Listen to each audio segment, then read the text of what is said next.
সংগঠন ডিওয়াইএফআই এবং টিআইএফ এর পক্ষ থেকে সবাইকে অভিনন্দন এবং শুভেচ্ছা জানাচ্ছি।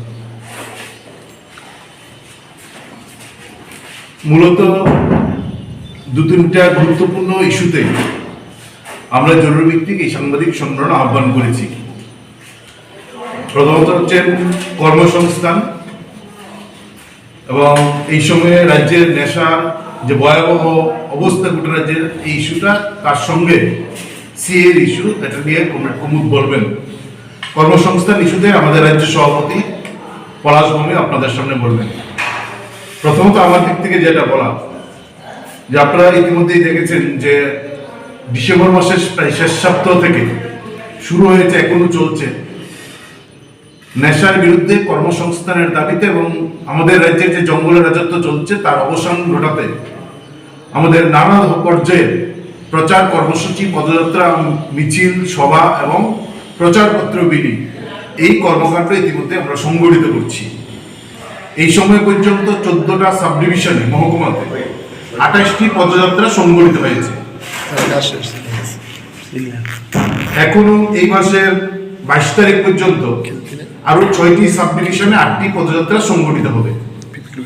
প্রায় 100টি ছোট, মাঝারি এবং বড় বাজার গোটা রাজ্যের ধর্মনগর থেকে সাবরুম, সেখানে আমাদের এই 3টা দাবিতে আমাদের যা বক্তব্য সেই প্রচারপত্র ছাপিয়ে আমরা মানুষের কাছে আমরা তুলে ধরেছি। এবং এই পদযাত্রা, মিছিল, ছোট সভা, প্রচারপত্র বিভিন্ন বাজারে বিলি করতে গিয়ে আমরা লক্ষ্য করি যে আমরা যে 3টা দাবি নিয়ে একটা রাস্তায় নেমেছি তাতে সাধারণ মানুষের একটা দারুণ সাড়া আমরা লক্ষ্য করতে পেরেছি এবং ব্যাপক অংশের মানুষ আমাদের এই আন্দোলন, আমাদের এই কর্মসূচিকে দারুণভাবে সমর্থন করেছেন।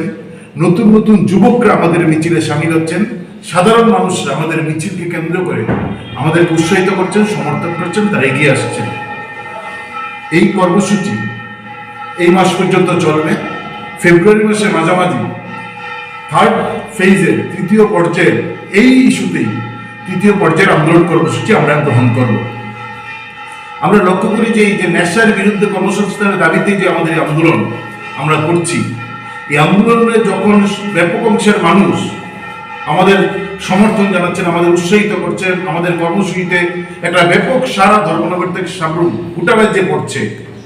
এই নেশার বিরুদ্ধে, নেশা কারবারিদের বিরুদ্ধে কথা আমরা যখন বলছি, স্কুলের শিক্ষক নেই, হাসপাতালে ডাক্তার নেই, বেকাররা কাজ পাচ্ছে, এই কথাগুলো যখন বলছি, বাচ্চা বাচ্চা ছেলেমেয়েরা স্কুলের মধ্যে নেশা আসক্ত হয়ে যাচ্ছেন, HIV পজিটিভ হচ্ছে, তার বিরুদ্ধে যখন একটা সামাজিক আন্দোলন করার আহ্বান আমরা রাখছি, তখন আমরা দেখছি তাতে শাসক দলের বেশ কিছু নেতা, কর্মী, সমর্থক তারা মারাত্মকভাবে ক্ষিপ্ত হয়ে পড়ছেন। এবং আমরা শুরু থেকেই আমরা যেদিন কর্মসূচি ঘোষণা করি সেদিনও আমরা বলেছিলাম যে নেশার বিরুদ্ধে রাস্তায় নামছে, আমাদের মিছিল, আমাদের সভা, আমাদের কর্মীরা আক্রান্ত হবেন, এবং এটা হচ্ছে। আমরা দেখছি যে এই সময়ে 2018 সালে আমাদের রাজ্যের তৎসময়ে যিনি মুখ্যমন্ত্রী হয়েছিলেন বিজেপি দলের, তিনি নেশা মুক্ত ত্রিপুরার আহ্বান জানিয়েছিলেন এবং নেশা মুক্ত ত্রিপুরা তিনি গড়ে ফেলেছেন। আমরা দেখছি উনি যখন এই বক্তব্য এবং এই প্রচার করছেন নেশা মুক্ত ত্রিপুরা, তার 7 বছর পর গত পরশুদিন যে অধিবেশন শেষ হয়েছে, সেই অধিবেশনে রাজ্যের স্বরাষ্ট্রমন্ত্রী তথা মুখ্যমন্ত্রী তিনি তথ্য দিলেন যে আমাদের রাজ্যের 1,587 কোটি 47,41,762 টাকা নেশার সামগ্রী বাজেয়াপ্ত হয়েছে। তিনি তথ্য দিয়ে বলেছেন যে আমাদের এই যে তারা তথ্য দিয়েছেন, তারা তথ্য দিয়ে দেখেছেন যে 3 বছরে 1,665টা মামলা হয়েছে, 2,697 জন গ্রেপ্তার হয়েছে।